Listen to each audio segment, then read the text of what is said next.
What's up and welcome back to the final Kinda Funny Gamescast of 2023. Of course, I am Tim Geddes. I'm joined by the new face of video games, Blessing Adeoye Jr. Good afternoon, Tim. The Big Daddy himself, Greg Miller. Good afternoon, Tim. And the Nitro Rifle, Andy Cortez. Great afternoon, Tim. Andy, I don't think I've said a word to you all day. Well, that's not true. The last 5 minutes we've been talking. But before that, I feel like we haven't talked. We've been in our zones. I've been in my zone. What are you zoning on? What you working on?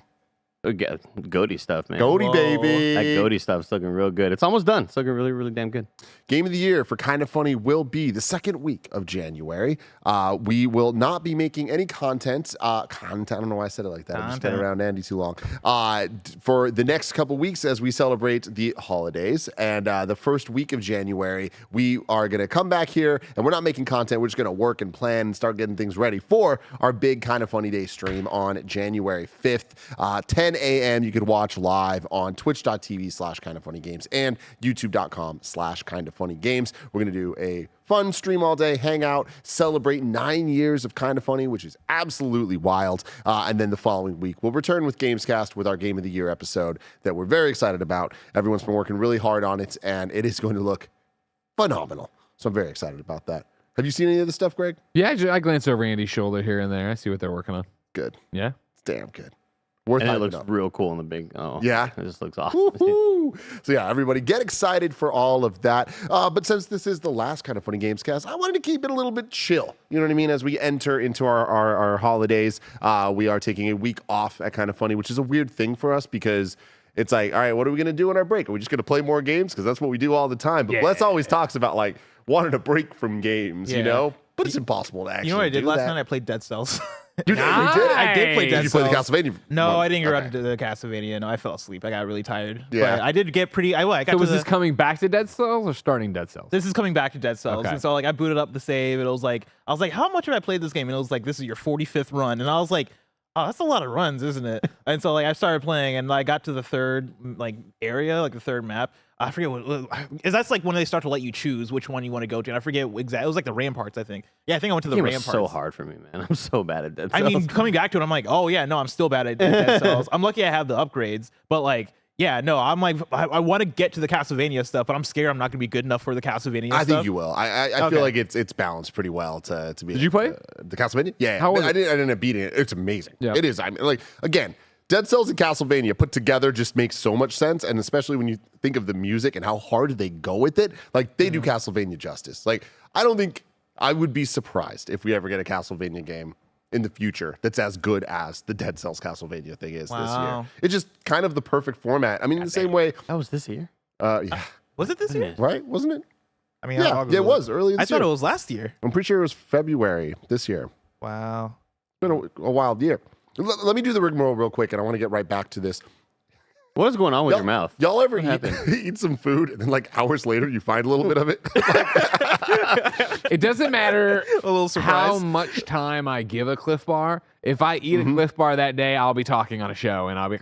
Yeah. Sorry, I had a off. chicken quesadilla earlier, and right now it's got a little cilantro. wow. It's like, oh, what Yeah, a fun the surprise. Castlevania DLC. Not only was it this year, it happened in March 2023. I got a 10 out of 10 from IGN. Dude, I mean, I get it, man. Yeah. I really get it. Do I deserve a Coke? I think you do. I think everyone too. Yeah, Double Cokes, baby. We got to have like a discussion about. I think I was talking to you about this about like DLC this year. That's what I want. Let me get through the rigmarole, then I want to it. get right back there. I love that. So, of course, this is the Kinda Funny Gamescast where each and every week, each and every week, we get together to talk about video games and all the things that we love about them. You can get it on youtube.com/KindaFunnyGames or on roosterteeth.com as a video. You can also get it as a podcast by searching your favorite podcast service for Kinda Funny Gamescast. Thank you very much, Greg. Jesus. Snake. Is my I don't mic know if you deserve the Coke, actually. Great.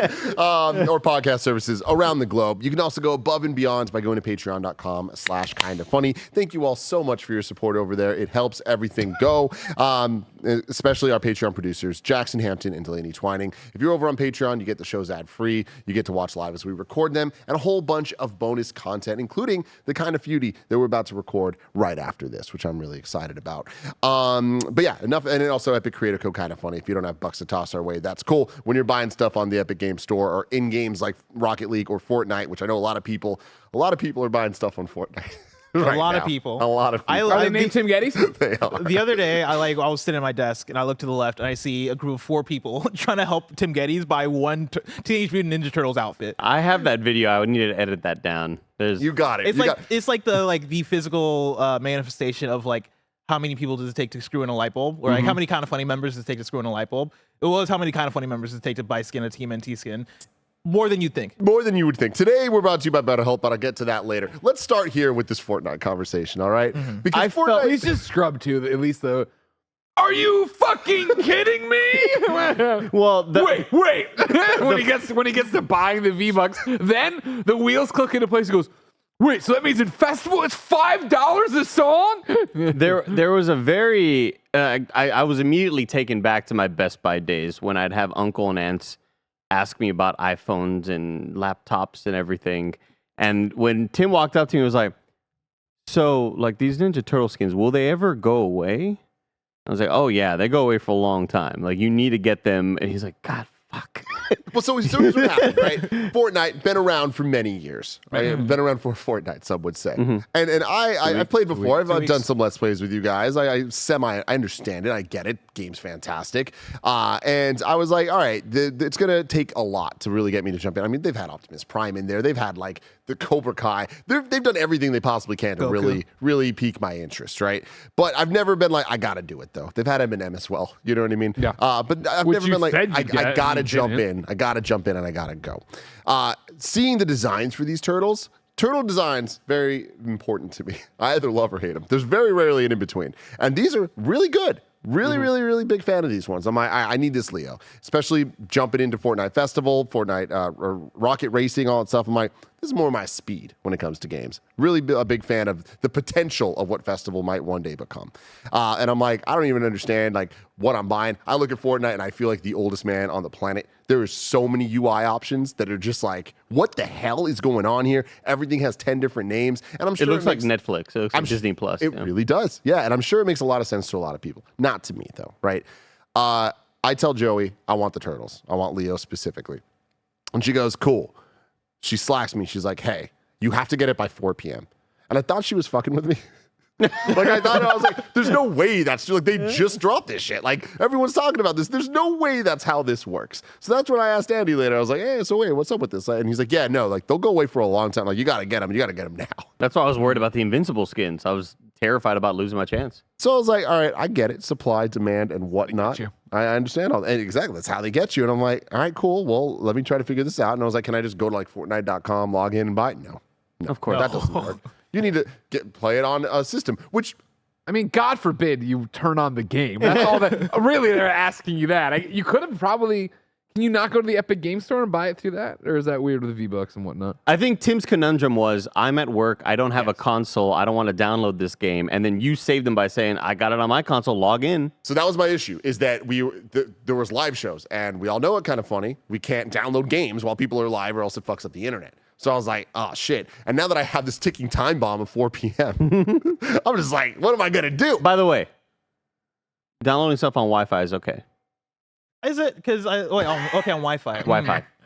Is it? Hold on a second. Okay. Yeah, whenever I need to download a game, I unplug the Ethernet? Yeah, unplug the Ethernet, All do right, Wi-Fi. How long does it take? Good to know. Real long. yeah, it's not great. See, Tim, with the power of xCloud, though, you could have jumped right in. But that's the thing is like, it's awesome. And like, it's so funny how not a problem this is, but simultaneously a problem it is where I know that ironically, Fortnite is the easiest thing to get into because there's 10 bazillion ways. Like I could have just got it on my phone. I could have walked outside. Walked to a Starbucks. Yeah, exactly. Like there was solutions, but I was working. I had things to do. But then Greg was like, cool, just like log on my PS5. I was like, all right, fine. That's a great solution. So then I pop in and then, yeah, literally multiple people walking me through this. And step by step, I just heard him go, how do I get V-Bucks? Yeah. Like I'm familiar with the concept of V-Bucks, but like I didn't fucking know. And I'm starting to look through these stores. There's just so many menus. Oh yeah. Wesley. Oh yeah. There's so many menus.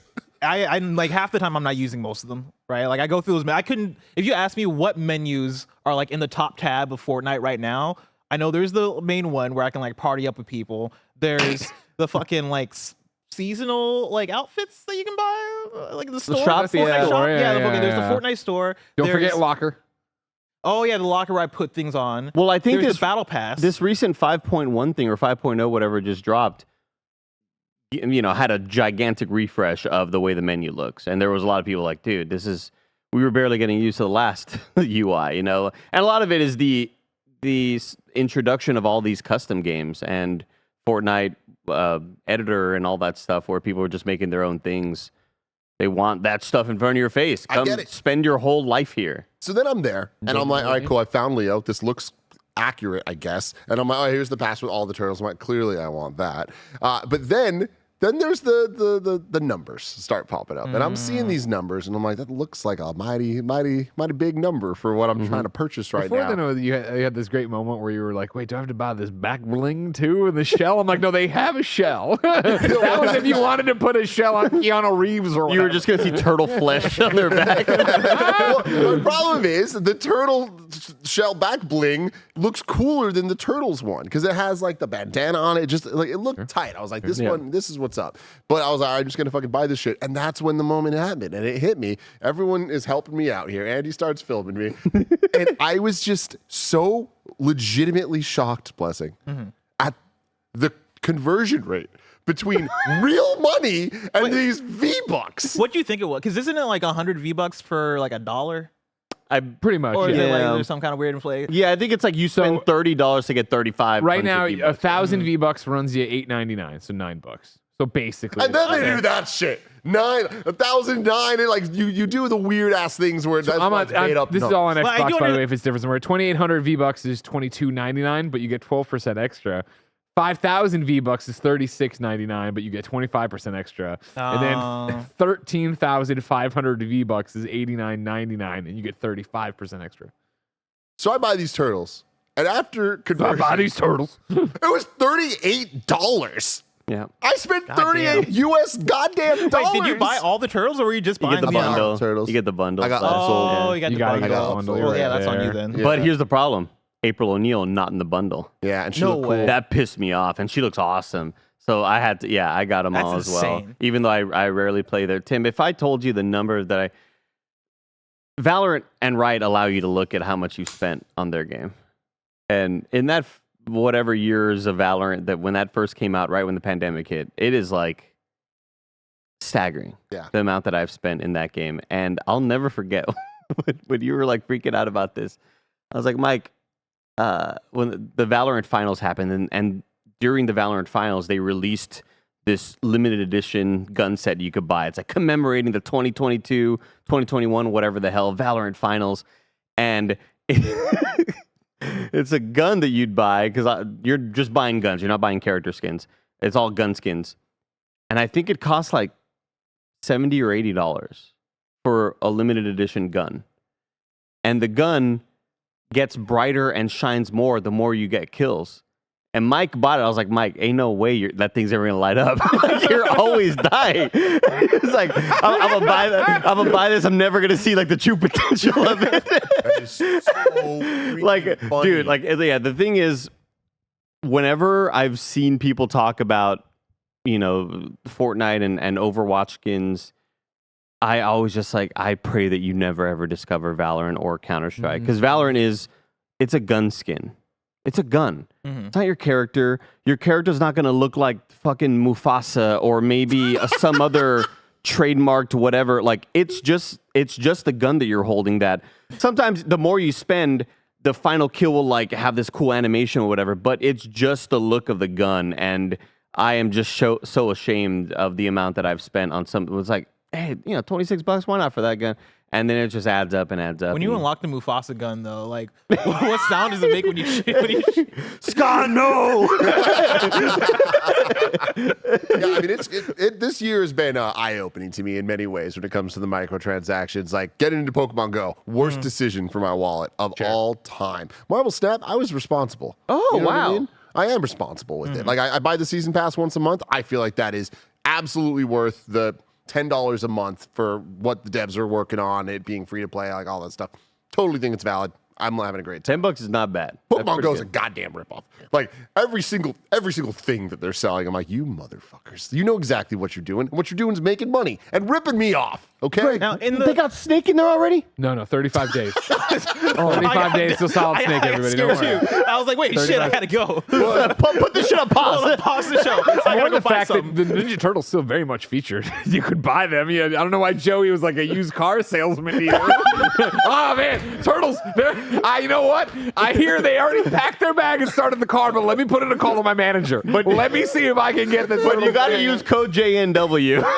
You got to use creator code. Well, we did Christ. use the creator code kind of funny. Damn You're right you did. So, Damn right you you know, did. that did help us Now out you there. can earn V-Bucks just by playing the game, right? Correct. Like, Yes. that's part of the. The Did you battle think pass, about doing that? Like, Listen, what if I the just same play- way you can earn coins playing fucking Pokemon Go by putting Pokemon in goddamn gyms. But I'm saying, if you get to fucked. level 100 on the battle pass, that's enough to buy another battle pass. Just keep it going.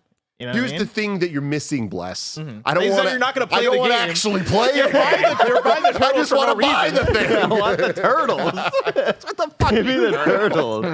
Oh my god! I don't want to be a turtle. Moving on from the microtransactions, I did want to get back to something here. Bless and I on Games Daily a couple days ago, we were talking about Dead Cells, we were talking about Castlevania, and so I'm happy that you're jumping back into to at least the OG Dead Cells. But the concept came up about DLC. Is 2023 easily the best year of DLC ever? Because let's just top level, let's just throw some things out there. Cyberpunk, Phantom Liberty, Valhalla. Valhalla, Dead Horizon Forbidden West, Forbidden Burning West. Shores, Dead yeah. Cells. We got the 2 Pokemon Scarlet and Violet DLCs. I'm not saying all these are I was perfect. fair. I don't know what the status is on. They're pretty good. I mean, like they're as broken as is Scarlet the and second Violet one is. out? It came out last week, yeah. Damn. And I'm enjoying it quite a Okay. bit, but I mean, it's I still literally I uninstalled Pokemon yesterday to install Dead Cells. So now I'm like, damn, do I need to reinstall Pokemon to play the second DLC? Final Fantasy 16. Final Oh, Fantasy yeah. 16, yeah. The Echoes of the Fallen, Sifu Arenas Arenas, this year, yeah. yeah. The That stuff house was super dope. content. HAUS for Dead Island 2. I think episode 37 for DC Universe Online or whatever. Where like, just naming all those things, like some of those are like, I mean, in the case of like Phantom Liberty, like Game of the Year contenders. Valhalla sounds like it is probably going to end up in some people's Game of the Year. Like, has that happened before? Multiple. I know we've had The Witcher. I know that there's been examples of great DLC, but this many? It's just kind of goes to show how much of a banger of a year this is in total. Like without even the DLC, just like the idea that these developers can put out quote unquote downloadable content or expansions. Because I know that I saw Radek, our homie from CD Projekt Red, reply to some people like, "It's not a DLC, it's an expansion." I love that. I mean, we got. I get it. You'd still download the content. but I Sure, get it. sure. And Bless blew your mind yesterday with the expand alone. I had never heard the word expand alone. Like that's some Oh, yeah. Kojima transfarring type shit that I'd never heard in my life. I think that we could maybe be mistaken if we look back a couple years and we do see that, maybe I don't know, but then I think feel about like- like Breath of the Wild DLC wasn't like anything but like blew Yeah. anybody away. I'm somebody who I usually don't care about DLC. And to give a few more shout outs, we got the RE4 separate ways. Yeah, separate ways. And then also none of us played Xenoblade, but Xenoblade got the feature redeem thing as well. And everybody loved that. and everybody loved that. Both And then, Resident Evil's got VR, right? yeah, and I don't know if you count that as DLC, but I guess if you want to count that as DLC, that Did as you well. fucking download it? Um, Was it fucking free? I mean, it's not just a mode. It's not just a thing you click on. You turn on the VR. But one for me also is Hitman Freelancer mode, which is a thing that highly expanded that game. If you ask me, I say yes. Like I think for me at least, this year is the best year for DLC across the board, just in terms of I think it being a lot of video games that are coming out this year that are incredible. But yeah, like if I look at my top 10, like there's a very strong chance that Valhalla makes it to my top 10. There's a strong chance that a freelancer mode from Hitman makes it into my top 10. Was that this year? Yeah, that Yeah, was that like was at the like very February, beginning maybe? of this year. Yeah, like January, February. And then also like it is a for sure chance that Cyberpunk, the Phantom Liberty DLC makes it into my top 10. And so like Tender. it's a contender for me. And so it makes me excited that like I think there are me and you had this conversation actually earlier that like I think the forms that DLC are taking are becoming more varied and therefore getting more interesting, where it isn't just here's 4 more hours of story, right? No, it's God of War going, here's a roguelite. It's Hitman going, here's a roguelite. It's Last of Us going. Last of Us going, here's a roguelite. But yeah, like there's that. There is like Cyberpunk being like, hey, we're opening up like a whole new part of the city, and then also giving you Idris Elba. It's Sifu giving you the challenge arenas, and I think these devs finding more ways to give you more interesting ways to actually play the game as opposed to just here's more, right? It's more thoughtful almost. But even when it is just here's more, I feel like that could be great too. Like For Barrett, sure, you're gonna need to help me out on this a little bit, but I want to shoot from the hip here and say that this year had the most Mario Kart DLC. Like the most of the waves came out this year. Let me look into that. Yeah. I don't think it's most, but a good chunk. But yeah, a good chunk, and it was great, and it was the end of it, and like Mario Kart Deluxe ended in like an emotional way, which is very unexpected. Yeah, Like, I saw according to Game Rant that they just put booster course packs, and I got to assume that those were multiple packs that were released. 2023 saw the long-awaited completion of the booster course set for Mario Kart 8. It was released in 6 waves over the course of 2023 and 2022, which included 48 new courses. A lot of courses. My a lot- a whole lot of it literally courses. doubled So, the game. Half of it came out in 2022, 4, 5, 6. and then the other half came out in 2023. So that's still 24 courses over the course of this year. That is absolutely wild. And again, they were good. Like not the best things ever, but like overall, like Barrett, like what? I mean, we got Yoshi's Islands. Oh, yeah. That was a track, great which new is like course. a fucking banger of a track. So Yeah, some hits, some misses. yeah. Also, shout out to Escape Academy. Yeah. I know not everybody's like on deck, like patiently waiting or super waiting for the Escape Academy stuff. But when that stuff came out, I played it, and we played. I think we did a preview of one of the ones, like the latest one at Summer Game Fest. We set we the beat the record, record, too. right? We Every set single the time we record. set the record. Man, we can't be fucked with, unfuckable. But yeah, like that's a great DLC as well. And so I hope this trend continues. Like I again, coming from somebody who historically I've been more on the hater side of DLC, not literally hating, but more so just the thing of like I couldn't care less. Is it worth coming back to? Yeah, like I don't want to come back to this game that I've already forgotten how to play and all this, right? And like, but I mean, Horizon Burning Shores, I played that, and that is like kind of the definition of like here's more. It was still great, right? Like we came out of that being like, yo, I think we both probably gave it a 4 out of 5 or something like that. Yeah. Like we both came out of it being like, that was a great time. Like I really enjoyed that, let alone, like the vast amounts of DLC we've gotten this year. Yeah.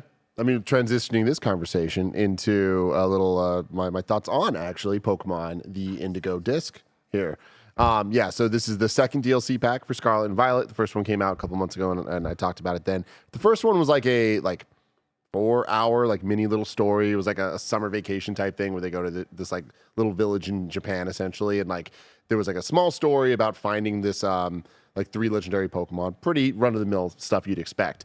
It ended with a crazy anime moment of betrayal essentially, and that's not spoilers. It's just basic stuff. One of the Pokemon was cheating on the other Pokemon. Oh my god! Delicious. But it ended super hype in a way that the story of the entire thing, I was like, I really don't care about this at all. But it ended with being like, I cannot wait for the next one. Like I need to see what kind of like Scarlet and Violet core, where it's like you get to the end of it and you're like, It's like, whoa, snap. this is so much better than the rest of it, right? Yeah. So it's been interesting playing through this. I'm very early. I'm only maybe 4 hours into this, and it does feel a little girthier.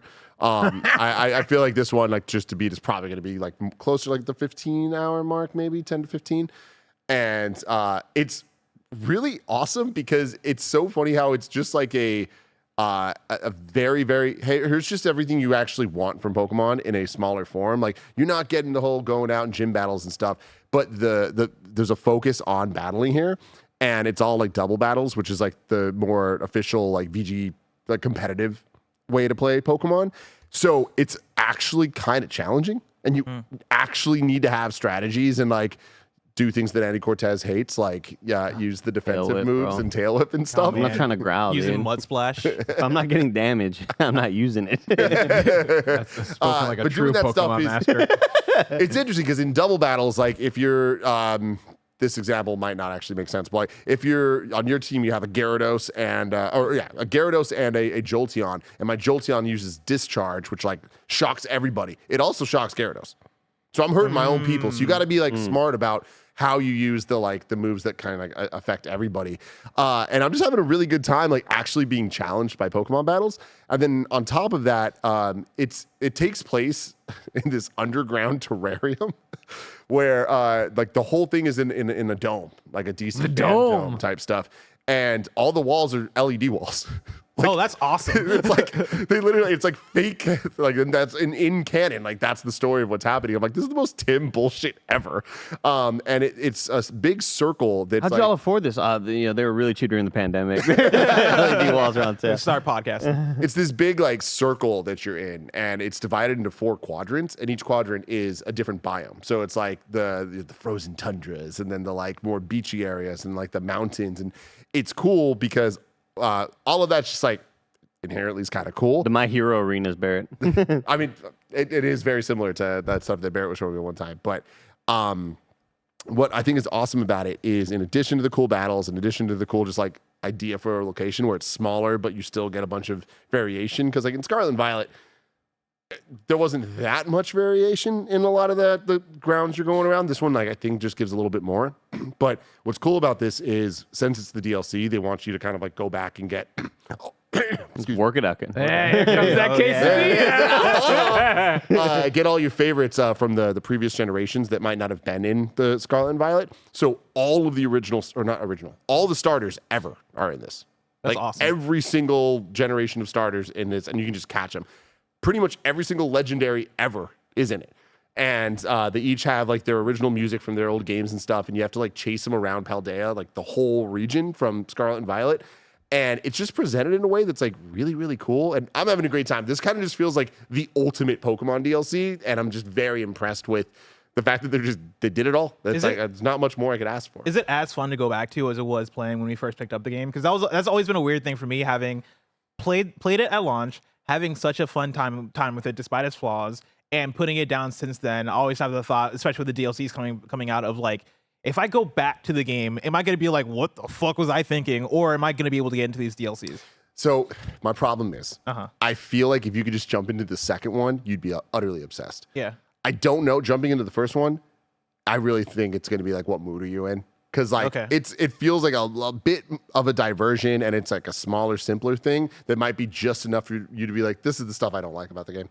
And like back out, and you have to beat DLC 1 to play DLC 2. Because DLC 2 is very much an end game content. Like it's very much like, catch them all, motherfuckers, let's go. But yeah, I wouldn't necessarily recommend it to you, but like if you are like, I'm kind of interested in getting to some Pokemon, give the DLC a shot, because it is good. I'd give the first DLC probably like a 3 out of 5. I'm leaning towards 4 out of 5 on this second one. So How's the dex looking? my dex is looking pretty damn Yeah. good. I have all of them in all 400 from Scarlet and Violet. I have all 200 something in the first DLC pack, and I have like, I want to say I have like 140 out of the 200 something in this one. So like I'm doing some damage. I really need to go back and clip out the night that Tears of the Kingdom launches, and there I am home from work. I'm like ready to stream this. This is gonna be a blast. Everybody's popping up. So and so's playing Tears of the Kingdom. So and so's playing. Everybody and their mama's playing Tears of the Kingdom. Tim Geddes just started Pokemon Violet. I'm like, what are you doing, bro? It was a terror raid. I needed my samurai. Or whatever the fuck. But anyway, those are my thoughts on Indigo Disc. This episode is brought to you by BetterHelp. This time of year can be a lot. Having to figure out, am I getting a gift for this person? Am I not? Whether or not your family gives gifts during the holidays, you get to define how you give to yourself. And the holidays are a great time to do just that with therapy. You can get out of your negative thought cycles and find some mental and emotional peace, and it can give you the tools to find more balance in your life so you can keep supporting others without leaving yourself behind. Some of my best friends use BetterHelp and love how helpful it can be for learning positive coping skills and how to set boundaries. It empowers you to be the best version of yourself, and it isn't just for those who've experienced your trauma. If you're thinking of starting therapy, give BetterHelp a try. Make your brain your friend with BetterHelp. Visit BetterHelp.com/KindaFunny today to get 10% off your first month. That's BetterHelp, HELP.com/KindaFunny. BetterHelp.com/KindaFunny. Greg, you're back to a game too. That's right. What is it? I got re-obsessed with Diablo Oh no. over the weekend. Oh no.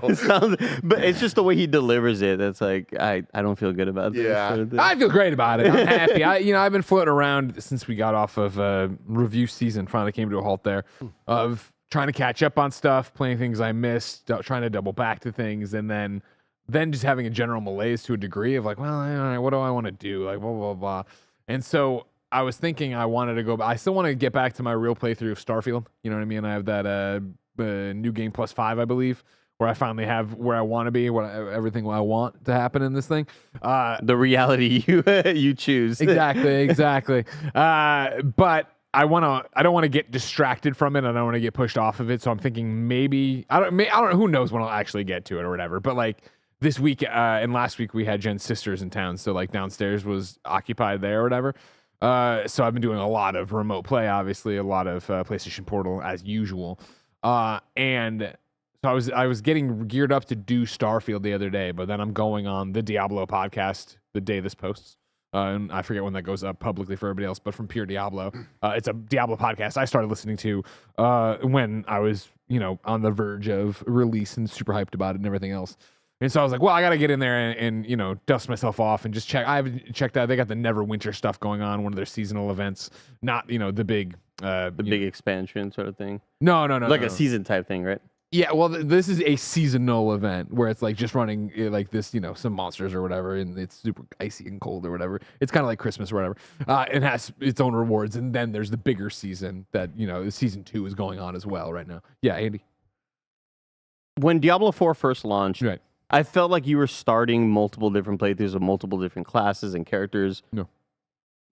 What are you what's the one you've been sticking with now? Dude, this is the whole problem with these. Here we Thank go. you very Jesus much for Christ. asking these Of questions. course. So we're on to season 2 right now of Diablo, right? Because you remember they launched the game, and then I forget how many weeks, maybe even a month, they put out season 1. And where this Everybody was mad, right? caught a lot of flack was the idea that Diablo 4 brought in a lot of new players, also had just come out, then launches a new season, and the new seasons require you to roll a new character for it. You can't bring your eternal character That to was the nuts. seasonal realm. That was nuts. you know? Right. So I'm in a weird spot with it where I fully intend to platinum Diablo 4 at some point. However, it will not be soon, and it's going to need to be I am committed, and I have hit up Fran, and I have these nights off to have him pull me and grind me and just, power level me. Pull me and grind me, daddy. Get all over it, you know what I mean? And do all these different things, sir, because there's when you start getting up in the levels, blah, blah, blah, blah, blah. As you all know, this Diablo 4 has been the love affair of me and my wife of playing this game together and being super into it, which was awesome at launch. I had my rogue, she had her necromancer, right?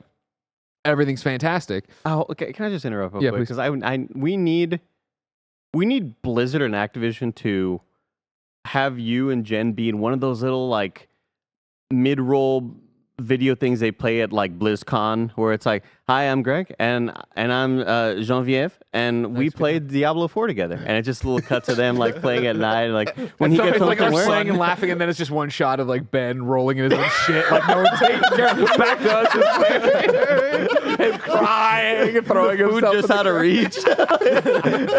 He's playing in the bathtub, and there's like a toaster, like precariously balanced. God, how quick Greg jumps to bed rolling in his own shit. Like, God damn. Just saying, let's have an accurate representation. of course. Anyways, though, so that is the fact of the matter. Season 1, I rolled Lucy James. Jen rolled Tamor Hussein. You know what I mean? Those were our characters on that seasonal realm. And what we discovered pretty quick was Jen was like, this fucking sucks. I want to be my necromancer. I'm committed to that character. There's still more to do there yet. But we struggled Our on with story isn't done. Finish the story. season 1. Season 2 dropped, right? And it was like, I wanted to jump in. It's vampires. It started around Halloween, you know what I mean? Fuck yeah. I made Rhea Ripley, and I made Jen make Dominic Mysterio, so it right. would be super cute. And she did one night of it, and she's like, this is ruining I don't my wanna be enjoyment Dominic of the game. I don't want to be Dominic Mysterio. It was like, this is ruining my... And I was like, well, our eternal characters, the characters that aren't in the seasonal realm, that are on the eternal realm, right, still exist, and there's still so much fucking shit to do. Like, especially for me trying to grind out a platinum on it, blah, blah, blah, blah. And she was like, all right, fine. But then the fire just hasn't been there for her to go back to it. And so it's cooled off to the point of like I was We like, divorced. had to drop or had to remarry. No, so it really just stopped, and then this reinvigoration has been me running my seasonal character alone. And so I'm doing Rhea Ripley right now, so I have my head wrapped around the vampire content because you're picking up gear that has different stuff on it, and limited time stuff that's going on to use vampire powers and all these other things. How you playing? Right now, awesome. I'm playing on Portal. Go. Is that what you? There's a lot of different ways. Yeah. I've come He's back. like, I'm killing the game right now. Strictly on Portal, except yesterday when I was at the office and I was playing on my PS5 at my desk, but otherwise just portaling it, which is such a dream come true. And this is one of the things where it's like, I miss my wife and I enjoyed our time together, but there is something incredibly freeing about playing a game that has been tethered to another person by yourself. So it is that idea of like, ball and chain. You know what I'm saying? I'm a fucking, every time I turn on, I take off this wedding ring, throw it in the other room. Throw it at Ben. I'm saying Rhea Ripley ain't married, Jen. No, but it's the idea of like, you really nerding out in my menus, really nerding out about gear. What do I want to do right now, and going off and grinding that thing again until Fran grinds me. That's always one of the worries with me playing a game that is that involved. Playing co-op, it's like, oh man, I could be in this menu for 3 goddamn hours, but I don't want to hold that person back. So I'll just quickly kind of try to, let me just skim through whatever these descriptions are. And like, I can imagine how freeing that feels of like, I can really look at this build and maximize the hell out of it. Yeah, so it's been a lot of that and just playing on Portal, going that way, grinding out on the vampire stuff, trying out this Neverwinter stuff, looking at that season pass. We talked about microtransactions, and you don't need me to tell you, everybody, how fucking horrible the Diablo marketplace is and how goddamn expensive. They got a couple hot outfits in there, though, that I do sit there and go, do I want to drop $28 or whatever the fucking insane amount of money Diablo requires? Play good, bro. But I mean, it's another one I look good no matter what. You know what I mean? I already got a lot of great styles. Okay. But anyways, I was trying to convince Mike we're streaming on Friday, and I was like, let's do a hardcore run. Let's start that hardcore character I need to get going, I love it. He died so fast in our first hardcore. Yeah, I know. run. That's the problem. Yeah. But no, That's cool, it's though. been great. I'm happy to be there. It's we had a conversation on PS I Love You last week. That was, we went through our PlayStation stats, and one of the stats they tossed out this year for some reason was the first game you played. You know what I mean? What did you play the first game this year? I would be shocked if it's not Diablo for me. If something comes around that I'd be that ready to boot back up, because right now I'm in there on the daily again, getting in there, just beating the hell out of monsters.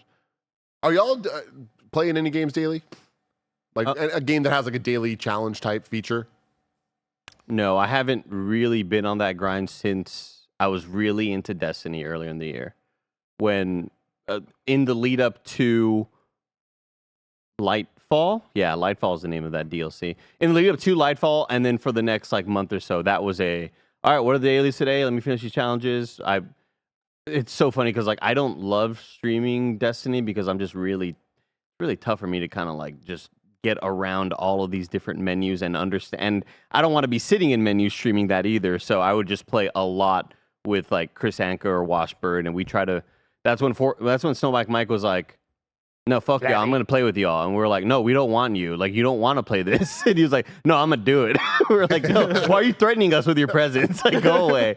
I'd say Destiny 2 was like the last time that I had that objective at night. I gotta go hop in, do a couple little rounds, go do whatever this thing. Oh, the main. I get exotic loot from this little. If we run this dungeon or whatever. Yeah, the closest I've gotten is Street Fighter 6, and I'm not playing that daily. For me, it's like every few days where I'll get the craving to be like, oh, you know what, I want to hop into a match or two, and then I'll play. But like that game does have systems that are like almost like light battle pass. Hey, come through and unlock all this stuff, and like have the daily objectives or the weekly objectives and stuff. But that stuff is so in the background in Street Fighter 6 that I never pay attention to it. At first, I was excited about it when I first started playing that game back in June, but like very quickly, I was like, okay, well, I actually don't care about any of this stuff really, so I just play just to play. But I also have this thing with daily games that have dailies where I get very anxious about the idea of playing something that's super long term. Like I booted up Warframe because during Game Awards I got into a conversation with a couple of people that were like, "Yo, Warframe is legit. Like, oh man, it's one of the best playing action games you could play." Yada yada. And I got home and I was like, maybe I should try Warframe. Like the game has always looked cool, and I used to play Warframe a bit back in the day before it actually officially released. Like when it was in beta on PC, I played quite a bit of it then. And I was like, well, let's see how it is 10 years later. And I booted it up, and I was like, this just seems like a big time thing. Like this just seems like a big commitment. And especially right now with everything else out.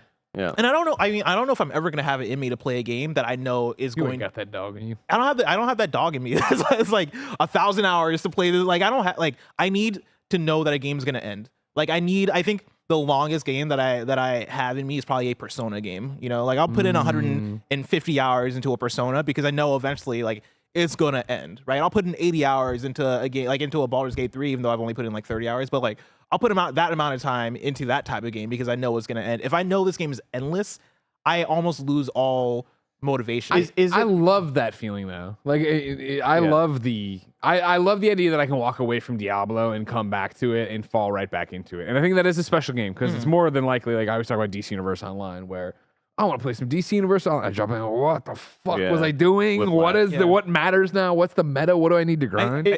I think it's the kind of game too, like because I think for me if the game is this is a numbers go up kind of game, I want to hit the point where I'm all powerful, right? Like I'm at the level cap and I'm fucking killing shit right now. And that's like a standard RPG. But I can have that for a competitive game. Like an Overwatch, I probably put in like 500 hours, right? Or a Street Fighter 6, I'm going to keep playing it. I'm going to probably put in hundreds of hours into that game, but I'm not playing it to have the numbers go up. I'm playing it so I can be better than other people. And that for me gives me like just a general sense of satisfaction. Is it all about recontextualizing it for you though, Bless? Because I kind of feel the same about games in that way, but when I hop into Destiny 2, and this is going to sound extremely hypocritical because I never did the raid, but to me, I'm like, I want to get good enough to do the raid. And that's usually where I fall off right after that. I usually don't keep on going back to, we never did the raid, and I blame Snowback Mike, and there's a lot of blame being thrown around. You should blame Snowback. But like,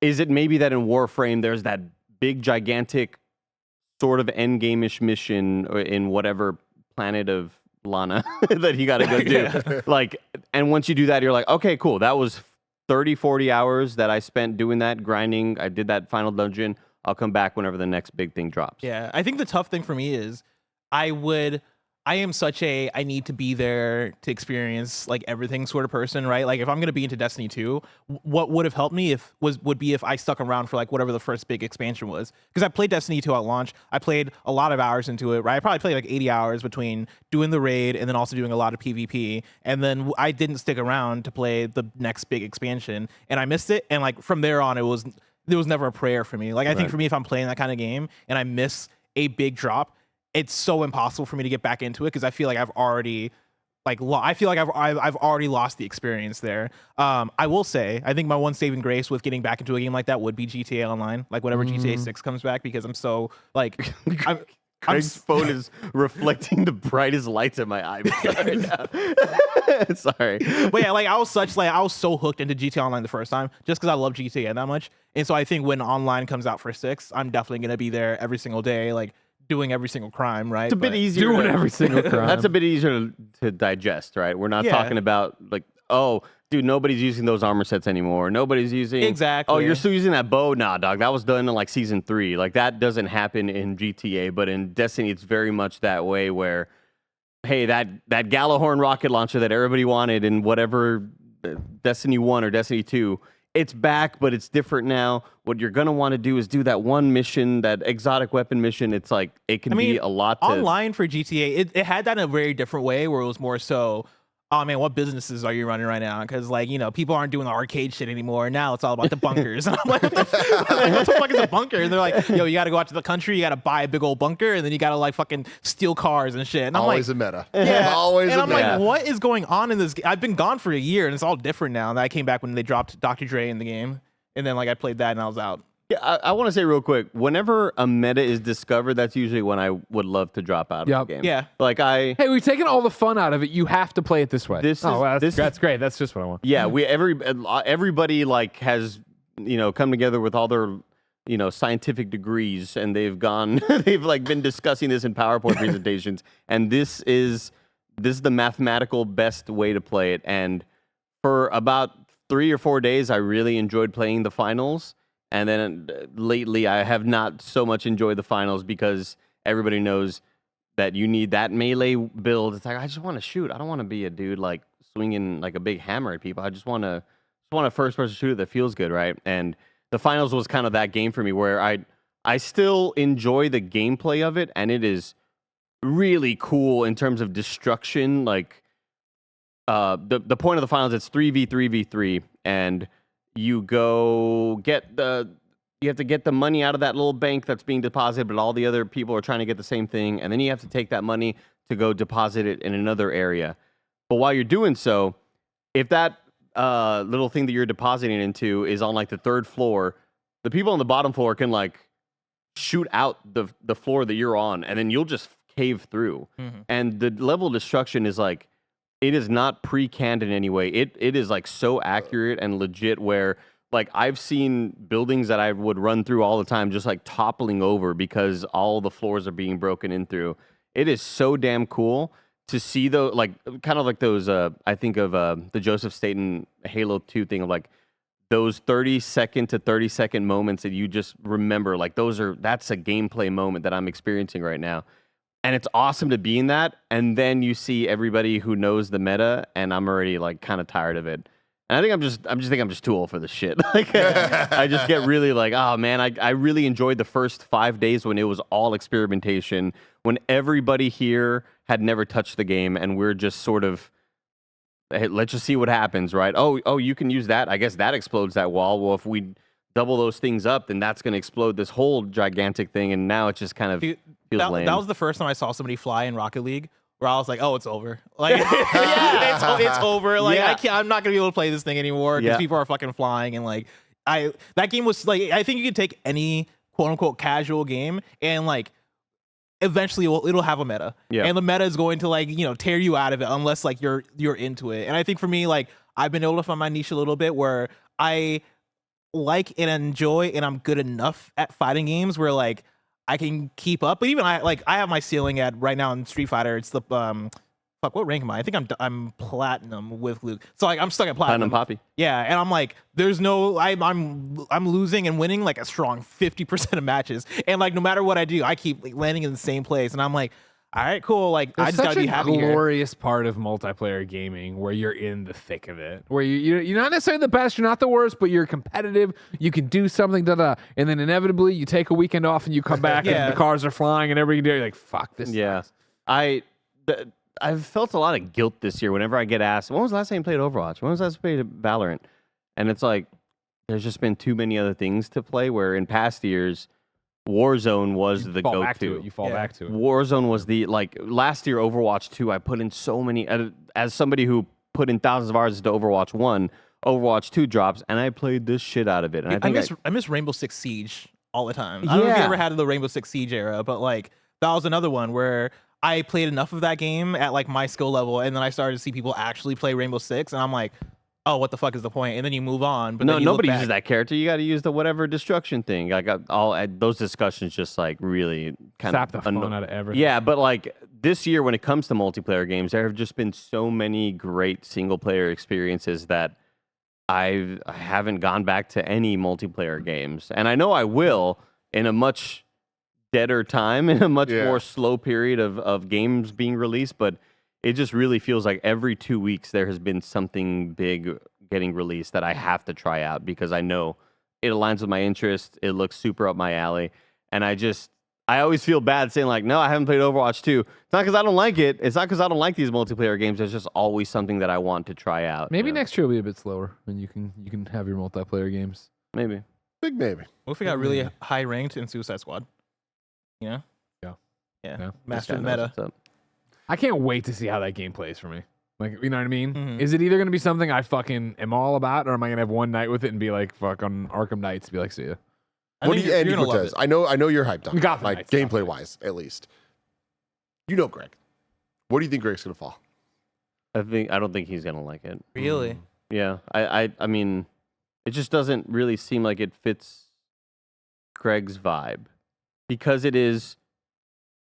I mean, it's a shooter, and it does have those little hooks that you enjoy about like Diablo, but I don't know. I'm gonna guess that Greg does not vibe with it.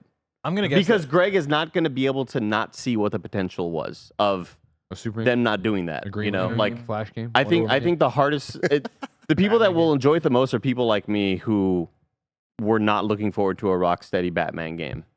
You know, like who are like, yeah, sure. If they don't really, they're not making a Batman game, they're making a Suicide Squad game. Oh, it's a shooter. That sounds cool. But people like Barrett and Greg, the hardcores that want a Batman game from this studio, or just a single player experience from the studio, getting this is so wildly out from left field that I don't think they're gonna vibe with it. See, I think it's gonna And be that's natural. That makes sense. I think it's gonna be the reverse, where I think like the gameplay will be fine, and I think Andy Cortez is gonna want more than fine out of it, and you'll end up like falling off after a little bit. And I think Greg, maybe not Bear, but Greg is going to enjoy just being in the world and being like, oh shit, it's DC. Like, I forget if the game takes place in Metropolis or not, but it does. Yeah, it's like These cameos. These and I think it's gonna be like a Easter Marvel's eggs. Avengers type thing, where even though the gameplay is mid, there's gonna be enough pulls to it that are like almost Diablo like, where Greg's like, oh, just let me level up my Harley sniper guy, or Harley, yeah, let me level up dead my shot? Harley. Is that what you're My dead shot, yeah. I was gonna say Captain Boomerang? I was gonna say Boomer Kuwanger Hell yeah. from Mega Man. Greg, do you think this ends up better or worse? Isn't even the right words to use, but like compared to Avengers. Ah, I was gonna say compared to Gotham Knights. better than Gotham Knights for sure. I think it does better than Gotham Knights. Avengers, I would imagine, yes, it does. Again, a lot of people didn't understand NDAs when they got in that beta, and it seemed like the buzz was positive off of it. I have avoided all the leaks and stuff for the story. I don't want to know them. I don't want to see that stuff. And I think that's where the difference really is, where if the cutscenes and the story are rock steady quality, I think you have a win already there. You know, Avengers was single player was pretty good. It wasn't like a ringing, oh man, this is amazing. It was more like, oh, this caught me off guard that I liked the story. I'm talking about general public, right? And then the gameplay was like, all right, and the single player was like, okay, good, maybe, and then multiplayer people didn't like, except sickos like me. I feel like this one is going to have the story section of it, and the gameplay looks interesting. Like, it's colorful. That's what Andy's always talking about, right? It gives you Crackdown vibes. You're running, you're shooting, you're doing your thing. Okay. Like, I look at that and I'm still like, I don't want to be any of those people, but I do want to know the story. But I also want to know the story of Injustice 2. You know what I mean? And I didn't play Injustice 2 because like I hate fighting games. And the same question that Tim asked you, but like with Outriders, do you think this is gonna hit harder than Outriders? I think honestly, I think Suicide Squad is going to catch us off guard. Where I That's think a good we call saw about those, Outriders. we saw those that really bad state of play, and we're like, what? Ugh. And then they went to the drawing board, and I don't think they like changed the DNA of the game, but I think it's going to be more fun than we thought it was going to be based on some of that stuff. Now, when you say that, what does that Metacritic look like?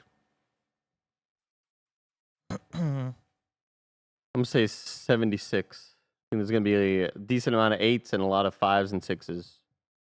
I could agree with that. I'll say like 70. I'm gonna say 80. Wow. Flat 80. I think it'll. Wow. I think you can do that. I think an 8 from IGN. You know? When I do think about Outriders, though, I wonder, like, that game comes out this year. I don't have time for that. Mhm. Like, That's the tough thing about this game coming out in February, Yeah. is that Greg's also going to be playing that Helldivers, I'm gonna be playing. and also be Ooh. playing that Final Fantasy VII Rebirth. And then You also, seem confident about that one, did you? yeah, no, I was like, I'm pretty sure it's fair. yeah, having just beaten. A lot of it does come down to not only release, but how packed the schedule is. But yeah, when I just beat Blasphemous 2, everybody thinks I say The Last of Us 2. Oh, you beat last. Having just beat Blasphemous 2, a lot of people have been saying, Andy, have you seen The Last Faith? You should check out The Last Faith.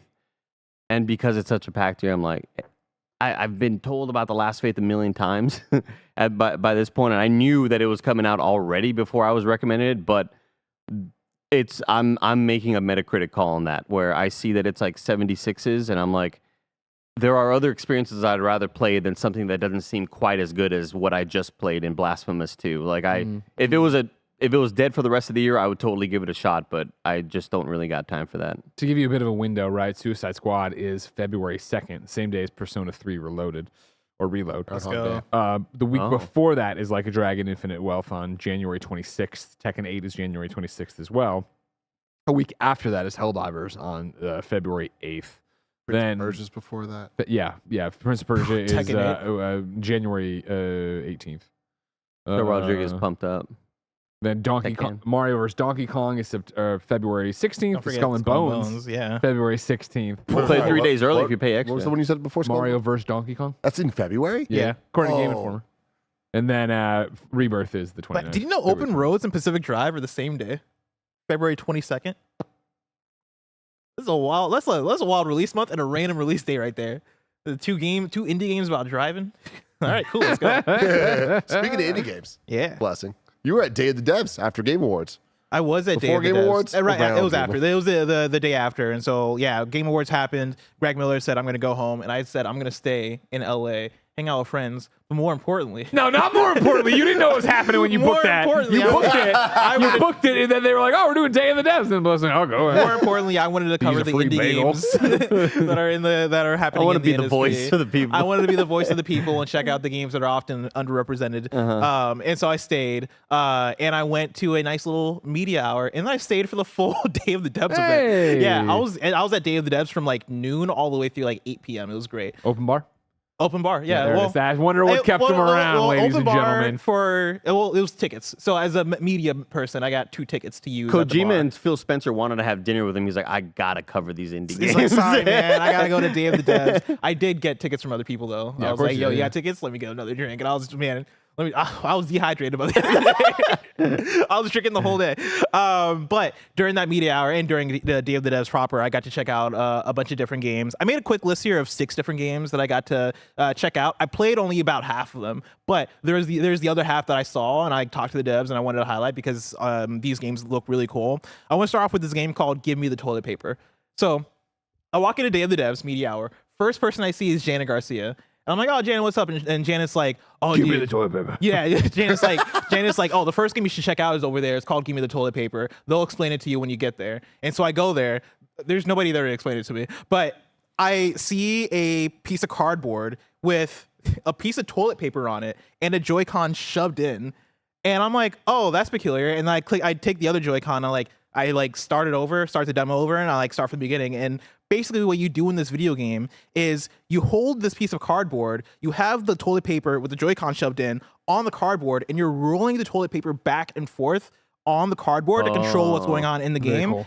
In the game, there's a dude who's sitting on the toilet that needs toilet paper, and you basically there's a toilet paper roll that's like above him at the top of a maze. So you need to navigate the maze to get through and then drop down to the guy so he can get the toilet The paper. mobile game, where's the water? I need my water. Get me the water. Get me the toilet paper. Something like that. Yeah, I don't Barrett, know. Tim needs the water. He's having a stroke. The little alligator, he was there.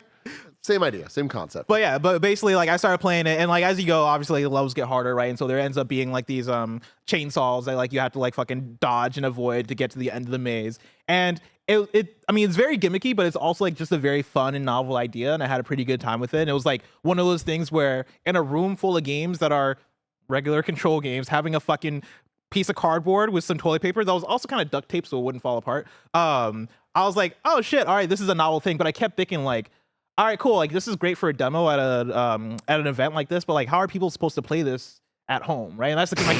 That's the thing I kept thinking. And if you're a video watcher right now, Barrett's brought up footage of it. But yeah, I was like, how are people supposed to play this at home? And I didn't have a developer around me to ask. I probably 30 minutes later, I finally came around and saw one of the people that was working the demo, who I believe was It was one of those Charmin NPR. bears. And I talked to him. I was like, hey, so what's the deal? How are people playing this at home? What's the vision for this thing? And the guy looks at me and says, everybody at home has toilet paper. And I was like, huh. All right, cool.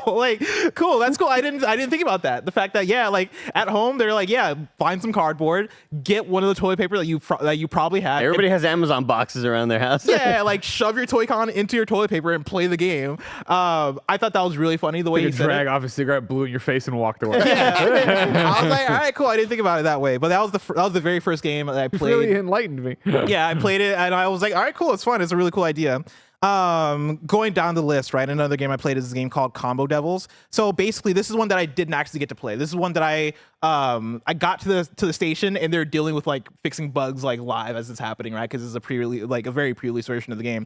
But I did get to talk to the devs. So Combo Devils is this game coming from a small team. They're called Punkzilla.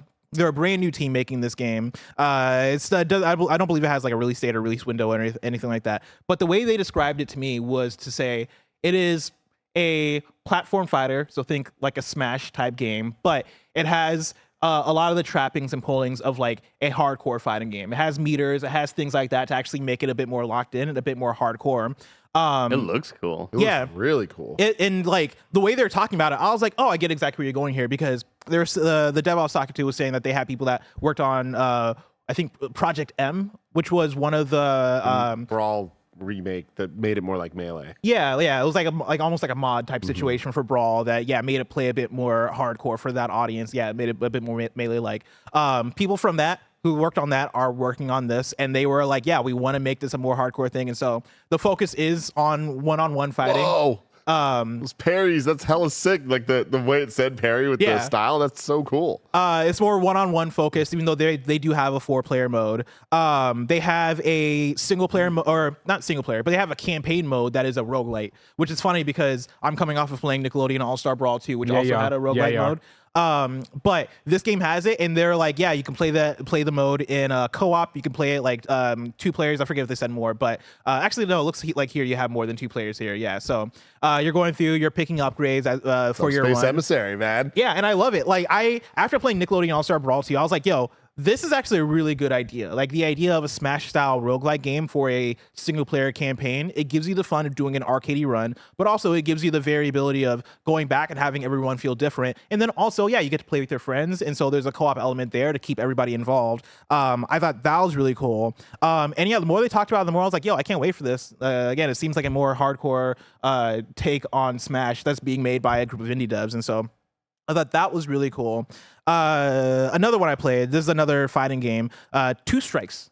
This is one that I did get my hands on. I played a little bit of it with the one and only Khalif Adams, who beat my ass in this game because he was playing before I did, before I got there. Cheater. He cheated. Exactly. Got it. But what this game is another 2D fighting game. The art style is really cool. It's basically like a black and white hand-drawn style fighting game. And the twist here this looks really cool. The twist here, though, is that you only have 2 strikes before you die, right? Like if you get hit twice, you're fucking done. And so it is you having to parry as you read the animation of your opponent. It is you having to like balance if you want to do a light strike or a hard strike. Because if you do a hard strike, then it's only 1 hit kill. But if you do a light strike, then you have to get 2 strikes in.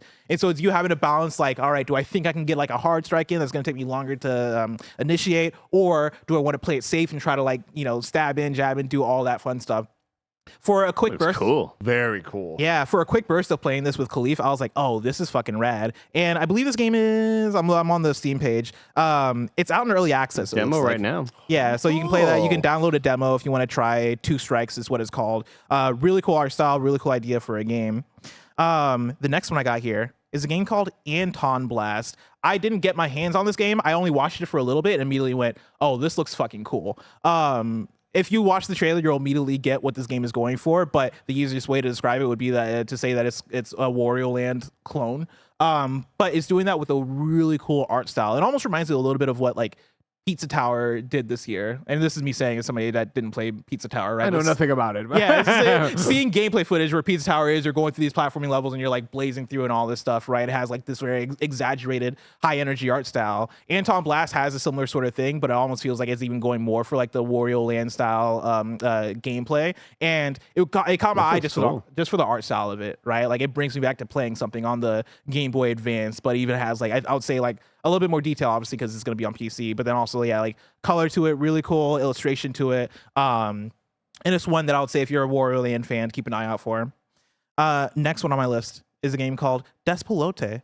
Despelote, this is one that's shown up before. It is a first-person narrative game. Another one that has a really cool art style. It's like with shades of hue with this art style, with like I think almost like a hand-drawn nature to it. I watched somebody over their shoulder play this game. I couldn't get my hands on it because like anytime I went back to the station, somebody else is playing this game, which made me jealous. But also, this is one that I can't wait for because it takes this is a game that takes place in Ecuador. The story that it's trying to tell is basically the story of this community in Ecuador when during 2001, when I forget if it's the World Cup is coming to Ecuador or if they're getting to participate in the World Cup. But it's the story that is telling this community story around soccer and the community getting passionate about soccer. And it's a narrative game that has like first person soccer mechanics. And so like you're kicking around this soccer ball, you're doing all this fun stuff. And the way like I think for me, this one stuck out and this one hit because it reminds me of living in Nigeria for a couple years when I was a kid, and like how important and how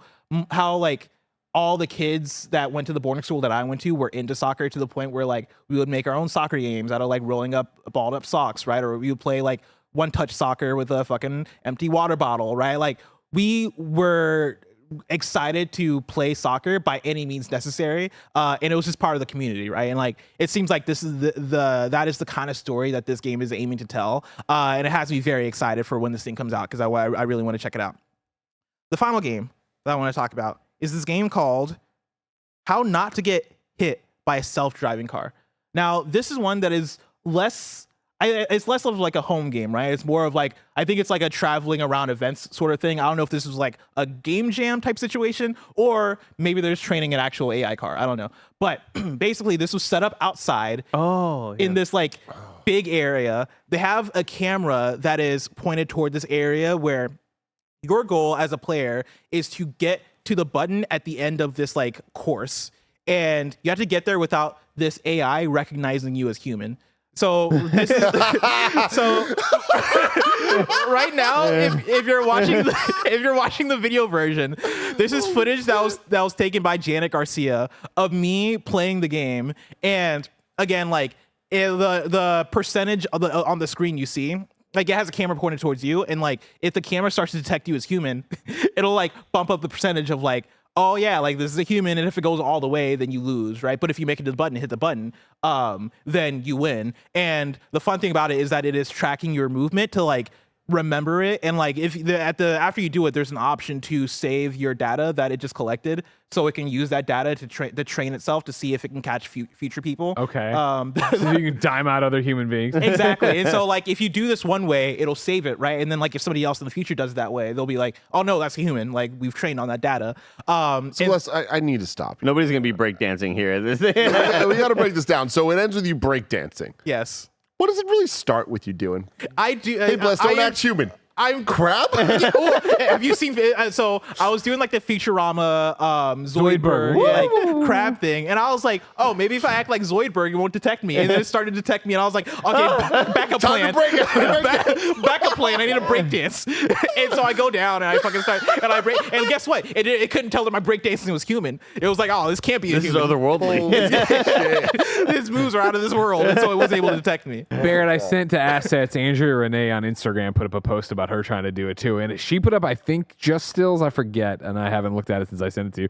But it was that thing of like scrolling through my feed last night, I think, and I was like, "What?" And I just like, I don't have time. I don't know why. I'm not gonna get to the bottom of this mystery off the top of this. Yeah, but it was a hit. Like everybody that I saw there was like, "Yo, you done the AI thing yet?" And we were like, "Oh no," and it's like, "Oh, we got to go do this." And so I was down there with like a group of people. It was me, Janet, Michael Heim, and like a group of other folks, and like we're all in a line to do it, and we're all fucking excited to do it. So yeah, Andrew and I had the same idea of like Andrea's captioned it. At the Day of the Devs, the Game Awards event, I used all of my toddler mom playtime skills to trick a self-driving computer AI into thinking I wasn't a human pedestrian on my first try. I do not recommend trying this in actual streets with cars. Oh yeah, so yeah, I think the thing that I left out, right, is that like the thing is emulating an AI car, and so the idea is like you're crossing a crosswalk and you're trying to get hit by a car, and if you get hit, then you win. If you don't, then it detected that you're human and you lose. So utterly amazing. We got to get it in the studio. We got to do it. Get it in here somehow because I got to see what everybody here does. Someone's gonna get hurt. Mike's gonna blow a hammy. Oh God. Well, thank you all for hanging out with us this year on the Kinda Funny Gamescast. We will return next year, starting off with our Game of the Year episode. I'm very, very, very excited for that. A lot of work's been put into it. Can't wait for you all to see it. The 10th. Get ready. Get hyped. And until next time, I love you all. Goodbye.